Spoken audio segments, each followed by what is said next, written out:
बाबरी मस्जिद वर्सेस राम मंदिर के केस में सुप्रीम कोर्ट में ये तो साबित हो गया था कि मस्जिद के नीचे कोई स्ट्रक्चर था जिसे तोड़कर बाबरी मस्जिद बनाई गई थी और वो ढांचा, वो स्ट्रक्चर इस्लामिक ढांचा नहीं था। ये बात भी साबित हो गई थी। लेकिन क्या मंदिर को तोड़कर बाबरी मस्जिद बनाई गई थी? ये साबित नहीं हो सका था। कुछ लोग कहते हैं कि वहां बौद्ध स्ट्रक्चर था, तो कुछ का मानना है कि वहां मंदिर ही था, लेकिन ये बात साबित नहीं हो पाई थी। इसके बावजूद राम मंदिर के पक्ष में सुप्रीम कोर्ट ने फैसला सुना दिया था। पिछले एपिसोड में हमने इस पर डिटेल में बात भी की है। इस एपिसोड में हम बात करेंगे राम मंदिर के नाम पर हुए एक घोटाले का। जरा सोचिए, जिनके लिए श्री राम मंदिर आस्था का मसला था, उन लोगों की वो आस्था तब कहां चली गई जब भगवान राम के नाम पर खरीदी गई जमीन में करोड़ों का घोटाला हुआ। घोटाला ऐसा जिसमें 2 करोड़ 5 मिनट में ही 18 करोड़ 50 लाख बन गए। इल्जाम लगा श्री राम जन्मभूमि ट्रस्ट पर और बीजेपी नेताओं पर। इल्जाम लगाया था आम आदमी पार्टी के सीनियर लीडर और दिल्ली के डिप्टी सीएम रहे मनीष सिसोदिया और राज्यसभा सांसद संजय सिंह ने। बड़े ही कमाल की बात है कि आज मनीष सिसोदिया और संजय सिंह दिल्ली में कथित आबकारी घोटाले के इल्जाम में जेल में हैं, मगर मंदिर के लिए खरीदी गई जमीन में हुए घोटाले के आरोपियों का कुछ नहीं हुआ। इसे कहते हैं चमत्कार को नमस्कार, या ये कहूं जिसकी लाठी उसकी भैंस। क्या है पूरा मामला और क्या हुआ था अब तक, आइए जानते हैं।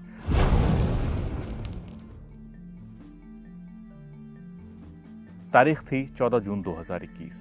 आम आदमी पार्टी के लीडर मनीष सिसोदिया और राज्यसभा सांसद संजय सिंह प्रेस कॉन्फ्रेंस करते हैं। इस प्रेस कॉन्फ्रेंस में उन्होंने कुछ सबूत पेश किए। सबूत ऐसे जिसे सुनकर लोग कहें घोटालेबाजों ने भगवान राम को भी नहीं छोड़ा। मनीष सिसोदिया बोले, श्री राम जन्मभूमि ट्रस्ट ने 18 मार्च 2021 को 12,080 वर्ग मीटर जमीन को 18 करोड़ 50 लाख रुपयों में खरीदी। ट्रस्ट ने यह जमीन रवि मोहन तिवारी और सुल्तान अंसारी से खरीदी, जिसमें गवाह बने अनिल मिश्रा और ऋषिकेश उपाध्याय। अनिल मिश्रा राम मंदिर ट्रस्ट के सदस्य हैं और ऋषिकेश उपाध्याय अयोध्या के मेयर और बीजेपी के लीडर हैं। सिसोदिया ने कहा, जमीन का खरीदा जाना अच्छी बात है, मगर दुख की बात यह है कि इस जमीन की खरीद फरोख्त में बहुत बड़ा स्कैम हुआ। श्री राम के भक्तों और उनकी आस्था के साथ खिलवाड़ किया गया, विश्वासघात किया गया। जो जमीन श्री राम जन्मभूमि ट्रस्ट ने 18 मार्च 2021 को शाम 7:15 पर रवि मोहन तिवारी और सुल्तान अंसारी से 18 करोड़ 50 लाख रुपए में खरीदी, उसी जमीन को ठीक 5 मिनट पहले यानी 7:10 पर हरीश पाठक और कुसुम पाठक ने मोहन तिवारी और सुल्तान अंसारी को 2 करोड़ रुपयों में बेचा था। और इन दोनों लेन देन में अनिल मिश्रा और ऋषिकेश उपाध्याय गवाह बने। 5 लोगों ने मिलकर 5 मिनट के भीतर 115 करोड़ हिंदुओं की भावनाओं के साथ विश्वासघात किया है। लोग भरोसे, आस्था, भक्ति के साथ श्री राम के मंदिर बनने का इंतजार कर रहे हैं। उन्होंने अपनी हैसियत के मुताबिक चंदा दिया है, लेकिन वो चंदा इसलिए नहीं है कि 2 करोड़ रुपए की जमीन 18 करोड़ 50 लाख रुपए में खरीदी जाए। शुरुआत में जमीन से जुड़े दस्तावेज देखकर लगा कि ये जाली होंगे, लेकिन श्री राम जन्मभूमि ट्रस्ट के लोगों ने बड़े ही बेशर्मी के साथ बयान जारी कर यह दलील दे दी कि जमीन महंगी हो गई। ये बेहद संगीन इल्जाम थे, इतने संगीन कि फौरन जांच के निर्देश होने चाहिए। मैं मान रहा था कि ये पेपर झूठे निकलने चाहिए, मेरे दिल से आवाज आ रही थी। लेकिन उससे ज्यादा दुख तब हुआ जब राम जन्मभूमि ट्रस्ट के लोगों ने बाकायदा प्रेस रिलीज जारी करके कहा कि हाँ, हमने ये ट्रांजैक्शन किया है और बहुत बेशर्मी से किया कि हाँ, जमीन महंगी हो गई है, महंगे नाम पे खरीदेंगे। लेकिन हुआ क्या, उस बारे में जानने से पहले ये जानते हैं कि जिन पर इल्जाम लगा उन्होंने क्या बोला। श्री राम जन्मभूमि तीर्थ क्षेत्र ट्रस्ट को बाग बिजेसर की जमीन का बैनामा करने वाले सुल्तान अंसारी से जब मीडिया ने बात की तो वो बोले, ट्रस्ट को दी गई जमीन का बैनामा मैंने किया और जो रकम यानी 18 करोड़ 50 लाख मैंने ली वो पूरी तरह कानूनी है। ये रकम उस जमीन की मार्केट वैल्यू के हिसाब से बहुत ही कम है जो बेची गई। जमीन खरीदने के गवाह और श्री राम जन्मभूमि तीर्थ क्षेत्र ट्रस्ट के सदस्य डॉक्टर अनिल मिश्र ने दावा किया, खरीदी गई जमीन में पूरी पारदर्शिता है, ट्रांसपेरेंसी है और उसको लेकर सिर्फ भ्रम फैलाया जा रहा है। जो लोग पहले राम जन्मभूमि के अस्तित्व को लेकर सवाल खड़े कर रहे थे, राजनीति कर रहे थे, अब वही लोग राम मंदिर निर्माण में बाधा डालने के मकसद से घटिया राजनीति कर रहे हैं। अयोध्या के मेयर ऋषिकेश उपाध्याय बोले, इस वक्त पूरा देश अपना घर अयोध्या में बनाना चाहता है। उत्तर प्रदेश सरकार भी अयोध्या में 1200 एकड़ का मास्टर प्लान चला रही है, जिस पर तेजी से काम चल रहा है। रेलवे स्टेशन के पास की जमीन ट्रस्ट ने तय की थी। जो जमीन आवंटित की गई वो बाजार दर से कम थी। सर्किल रेट के हिसाब से उस जमीन की कीमत 24 करोड़ रुपए थी। हमें वो जमीन 18 करोड़ 50 लाख रुपए में मिली। 2011 से एग्रीमेंट बिक्री हो रही है। ये एक दिन का काम नहीं है, आरोप निराधार हैं, बेसलेस हैं। ऋषिकेश के ये बयान 15 जून 2021 को पब्लिश हुई द डेली गार्जियन की रिपोर्ट में पब्लिश हुआ। ऋषिकेश ने दावा किया, अंसारी रामकोट का रहने वाला है। अंसारी ने जमीन भगवान राम के नाम कर दी। मैं तो सिर्फ गवाह हूँ। कौशल्या भवन आदि ऐसी अनेक जमीनें हैं जिनका मैं गवाह हूँ। जमीन 2011 में सुल्तान अंसारी के पिता के नाम पर थी। नवीनीकरण 2014, 2017 और 2019 में हुआ। 2019 के बाद जब राम जन्मभूमि पर फैसला आया तो अयोध्या में जमीन की कीमत तेजी से बढ़ने लगी। है ना कमाल, कीमत तेजी से बढ़ गई। लेकिन कैसे बढ़ गई, आइए थोड़ा और डिटेल में जान लें कि आखिर ऐसी कौन सी तेजी आई जो जमीन 5 मिनट में 2 करोड़ से 18 करोड़ 50 लाख रुपए की हो गई। दरअसल जिस सुल्तान अंसारी और रवि मोहन तिवारी से जमीन खरीदी गई, उन्होंने 10 मिनट पहले ही इस जमीन को हरीश पाठक और कुसुम पाठक से महज 2 करोड़ रुपए में खरीदी थी। एक और दिलचस्प पहलू इसमें यह था कि दोनों जमीन सौदे में गवाह अयोध्या के मेयर ऋषिकेश उपाध्याय और ट्रस्ट के सदस्य अनिल मिश्रा थे।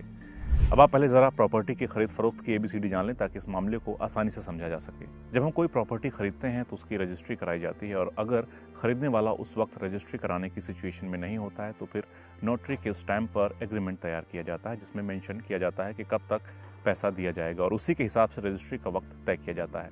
और अगर बेचने वाले को जल्दी हो तो वो तीसरी पार्टी के नाम पर बैनामा करा देता है। इससे प्रॉपर्टी को बेचने का अधिकार उसे मिल जाता है। बैनामा के लिए दोनों पार्टियां रजिस्ट्रार के सामने पेश होती हैं, दोनों पार्टियां यानी खरीदने वाला और बेचने वाला। साथ ही ऐसे 2 गवाह चाहिए होते हैं जो दोनों ही पार्टियों को जानते हों। अब आते हैं अयोध्या की 2 करोड़ वाली जमीन पर। जमीन के मालिकों ने 2 करोड़ रुपए में एक पार्टी को बैनामा किया। उसके 5 मिनट बाद बैनामा कराने वाले ने वही जमीन राम जन्मभूमि ट्रस्ट को बेची, वो भी 18 करोड़ 50 लाख रुपए में, यानी कमाई हो गई 16.5 करोड़ रुपए। अब आप ये कह सकते हैं कि जब सब कानून के मुताबिक बेचा गया तो घोटाला कहाँ होगा? घोटाला हुआ गवाही में। आम आदमी पार्टी ने आरोप लगाया कि जो जमीन पहले 2 करोड़ रुपए में बेची गई और फिर 18.5 करोड़ में बेची गई, दोनों ही लेन देन में गवाह थे श्री राम जन्मभूमि ट्रस्ट के सदस्य अनिल मिश्रा और भाजपा के नेता और अयोध्या के मेयर ऋषिकेश उपाध्याय। गवाह की शर्त यह होती है कि वो दोनों पक्षों को जानने वाला हो और ये बात ऋषिकेश उपाध्याय ने कबूल की कि वो गवाह थे। तो जब वो गवाह थे, उनको जमीन की कीमत का पता था, यानी उन्हें मालूम था कि जो जमीन 2 करोड़ रुपए में खरीदी गई वो मंदिर ट्रस्ट को 18.5 करोड़ में बेची जा रही है। जिस राम मंदिर ट्रस्ट से 16.5 करोड़ का मुनाफा कमाया गया, उसी ट्रस्ट के ट्रस्टी अनिल मिश्रा ने वो मुनाफा क्यों कमाने दिया? क्या वो 16.5 करोड़ रुपए बचाए नहीं जा सकते थे? एक तरफ लोगों से मंदिर के लिए चंदा लिया गया और दूसरी तरफ पैसे को इस तरह बहाया गया। क्यों? किसके जेब में गया वो पैसा? जब यहाँ पेंच फंसता नजर आया तो ट्रस्ट ने एक और दलील दी। दलील ये कि मंदिर पर फैसला आने के बाद अयोध्या में जमीनों के दाम बढ़ने लगे, लेकिन इस जमीन का सौदा सालों पहले ही हो गया था। 10 साल से बात चल रही थी खरीदने की, इसलिए जमीन 2 करोड़ में खरीदी गई, जो बाद में बढ़े हुए रेट के हिसाब से 25 करोड़ की डील थी। लेकिन ट्रस्ट ने महज 18 करोड़ 50 लाख रुपए में जमीन को खरीदा। ये जमीन प्राइम लोकेशन पर है, इसलिए कीमत ज्यादा है। चलिए कुछ देर के लिए मान लेते हैं इन तर्कों को, इन दलीलों को। फिर एक सवाल सामने उठ खड़ा होता है कि जब जमीन सुप्रीम कोर्ट का फैसला आने से महंगी हो गई तो जिस जमीन का बैनामा नहीं हुआ था उसका बैनामा करने वाले 2 करोड़ रुपए में कैसे मान गए? उन्होंने क्यों बढ़ी हुई कीमत नहीं मांगी? क्यों अपना करोड़ों का नुकसान कर लिया? सवाल का जवाब नहीं मिलता। इससे साबित होता है कि एक झूठ को छिपाने के लिए दूसरा बोलो, दूसरे को छिपाने के लिए तीसरा झूठ बोलो और इस तरह झूठ बोलते जाओ कि पहले के झूठ ही सच लगने लग जाएं। खैर, इस मामले में जांच कमेटी की मांग की गई। विपक्ष ने इस पर खूब हल्ला मचाया। प्रियंका गांधी ने कहा राम मंदिर के आसपास जितनी भी जमीनें हैं उस पर लूट लगी हुई है। बीजेपी के नेता, पदाधिकारी और योगी सरकार के अधिकारी सब लूट में मिले हुए हैं। वहां कितनी जमीन है, कितने हजारों करोड़ का घोटाला किया गया है, नहीं मालूम। बात यह है कि राम मर्यादा नैतिकता के प्रतीक थे, सत्य के पथ पर चलने के लिए तैयार थे। अब उनके नाम पर भी आप भ्रष्टाचार कर रहे हैं, पूरे देश की आस्था को ठुकरा रहे हैं, उस पर चोट पहुंचा रहे हैं। ये बहुत गंभीर बात है। शिवसेना के मुखपत्र सामना में लिखा गया, अयोध्या नगरी में प्रभु श्री राम के मंदिर निर्माण के दौरान ही एक नया घोटाला सामने आया है। आपके सांसद संजय सिंह ने एक झकझोर देने वाली जानकारी का खुलासा किया। सिर्फ 10 मिनट पहले 2 करोड़ रुपए में खरीदी गई जमीन राम मंदिर निर्माण न्यास ने 18 करोड़ 50 लाख में खरीदी। इस पूरे प्रकरण की जांच सीबीआई और ईडी के जरिए किए जाने की मांग की जा रही है। राम मंदिर के निर्माण की आड़ में गड़बड़ी चल रही है, ऐसा संदेह का धुआं उठने लगा है। अयोध्या में राम मंदिर का भूमि पूजन प्रधानमंत्री मोदी, सरसंघ चालक मोहन भागवत, मुख्यमंत्री योगी महाराज के हाथों होते ही विश्व हिंदू परिषद के 4000 से अधिक स्वयंसेवक देश भर में घर घर घूमकर आम लोगों से राम मंदिर निधि के लिए चंदा ले रहे थे। उससे भी करोड़ों रुपए जमा हुए। शिवसेना ने भी 1 करोड़ रुपए की निधि मंदिर के काम के लिए दी। जमीन घोटाला सही है या गलत, इसका तुरंत खुलासा हो तो अच्छा रहेगा। इतना बड़ा झोल, लेकिन जांच सौंपी गई जिला स्तर पर, जो खुद सरकार के अंडर में काम करते हैं। तो इस जांच पर सवाल उठने लाजमी थे। कांग्रेस नेता प्रियंका गांधी ने सवाल किया, जांच जिला स्तर के अधिकारी कर रहे हैं, राम मंदिर ट्रस्ट को सुप्रीम कोर्ट के आदेश के आधार पर बनाया गया, तो ये जांच भी सुप्रीम कोर्ट के जरिए ही होनी चाहिए, ताकि क्योंकि जिला स्तर का अधिकारी मेयर को डांट नहीं सकता है। बीएसपी सुप्रीमो मायावती ने भी इस मामले को सुप्रीम कोर्ट से जांच कराए जाने की मांग की। उन्होंने एक प्रेस कॉन्फ्रेंस की और कहा, यह मामला गंभीर है और इसकी उच्च स्तरीय जांच होनी चाहिए। हमारी पार्टी चाहेगी कि सुप्रीम कोर्ट इसमें दखल दे। अगर जमीन की खरीद फरोख्त में कुछ गड़बड़ हुई है तो राज्य सरकार को इसे गंभीरता से लेना चाहिए और केंद्र सरकार को भी दखल देकर राज्य सरकार को निर्देश देना चाहिए कि अगर ऐसा कुछ हुआ है, जमीन की खरीद फरोख्त को रद्द किया जाए। अभी यह मसला पूरी तरह से दबा नहीं था कि मीडिया में एक और रिपोर्ट आई। पता चला है कि जहां पर 18 करोड़ 50 लाख रुपए में ट्रस्ट ने जमीन खरीदी थी, उसी के बगल में उसी दिन एक और जमीन खरीदी, जहां 100 विस्वा के लिए ट्रस्ट ने 18 करोड़ 50 लाख रुपए में जमीन खरीदी। वहीं बगल में 80 विस्वा जमीन के लिए 8 करोड़ रुपए चुकाए गए। 80 विस्वा जमीन 8 करोड़ रुपए में ट्रस्ट के जनरल सेक्रेटरी चंपत राय के नाम हरीश पाठक और कुसुम पाठक ने रजिस्ट्री की, जबकि उसी जगह पर 100 विस्वा जमीन ट्रस्ट के पक्ष में सुल्तान अंसारी और रवि मोहन ने 18 करोड़ 50 लाख में की। अब सवाल उठता है कि 80 विस्वा जमीन के लिए राम जन्मभूमि ट्रस्ट ने 8 करोड़ चुकाए, तो फिर 100 विस्वा जमीन के लिए 18 करोड़ 50 लाख क्यों दिए गए? यहाँ वो दलील कैसे फेल हो गई कि अयोध्या में जमीनों के दाम बढ़ गए? एक सस्ती और एक महंगी कैसे हुई? ये मामला अभी तूल पकड़े हुए था, तभी एक और घोटाला सामने आया। सरकारी अनुदान अधिनियम के मुताबिक नजूल लैंड सरकारी होती है, जिसे बेचा नहीं जा सकता है। नजूल लैंड उस जमीन को कहा जाता है जहां पर सिंचाई आसानी से नहीं की जा सकती और 12मासी फसल का उत्पादन नहीं किया जा सकता, लिहाजा इस जमीन को लीज पर दिया जा सकता है। द टाइम्स ऑफ इंडिया में 22 जून 2021 को एक रिपोर्ट पब्लिश हुई, जिसमें लिखा है, प्रसादाचार्य ने 890 वर्ग मीटर की नजूल लैंड को फरवरी 2021 में 20 लाख रुपए में दीप नारायण को बेच दिया। दीप नारायण कोई और नहीं बल्कि अयोध्या के मेयर ऋषिकेश उपाध्याय के भतीजे हैं। इसे इत्तेफाक कहें या फिर सोची समझी साजिश। खैर, दीप नारायण ने मई में वही जमीन राम मंदिर ट्रस्ट को 2.5 करोड़ रुपए में बेच दी। डीएम सर्कल रेट के मुताबिक इस जमीन की कीमत तकरीबन 35 लाख रुपए है, लेकिन राम मंदिर पर 2019 के सुप्रीम कोर्ट के फैसले के बाद इसकी दर कई गुना ज्यादा हो गई। प्रसादाचार्य ने कैमरे के सामने एक्सेप्ट किया कि उन्होंने ये जमीन जितना भी पैसा मिला उसी में बेच दिया, क्योंकि ये नजूल लैंड थी और उन्हें इससे कुछ भी नहीं मिल रहा था। उन्होंने एक टीवी चैनल के रिपोर्टर से कहा, मुझे बस इतना पता था कि जमीन नजूल की है, मेरी नहीं। मुझे जो भी मिल रहा था वो काफी अच्छा था। एक और खुलासा हुआ, मेयर ऋषिकेश उपाध्याय के भतीजे ने 676.86 वर्ग मीटर की एक और जमीन 27 लाख में खरीदी, फिर इस जमीन को 1 करोड़ रुपए में ट्रस्ट को बेच दिया। कितने कमाल की बात है ना, जहां जमीन बेची और खरीदी गई, वहीं अयोध्या के मेयर ऋषिकेश उपाध्याय का नाम कहीं बतौर गवाह तो कहीं बतौर रिश्तेदार जुड़ा।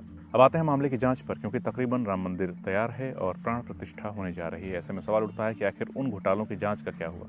उस वक्त उत्तर प्रदेश की योगी सरकार ने मामले में जांच के आदेश दिए थे और अधिकारियों को 1 हफ्ते के अंदर जांच पूरी करके रिपोर्ट पेश करने को कहा था, मगर हुआ क्या?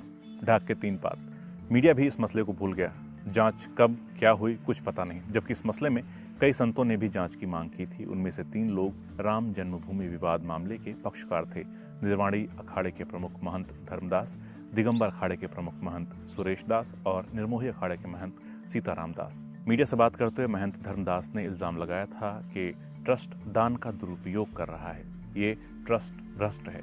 जिन लोगों ने ये ट्रस्ट बनाया उनके अपने स्वार्थ हैं, इसलिए बड़ा घोटाला हो रहा है। लोगों ने राम मंदिर, संतों और गौ माता की सेवा के लिए धन दान किया है। ये पैसा जमीन खरीदने, होटल बनाने और व्यापार करने के लिए नहीं। जो लोग ऐसी बातें कर रहे हैं वे भगवान राम में विश्वास नहीं करते।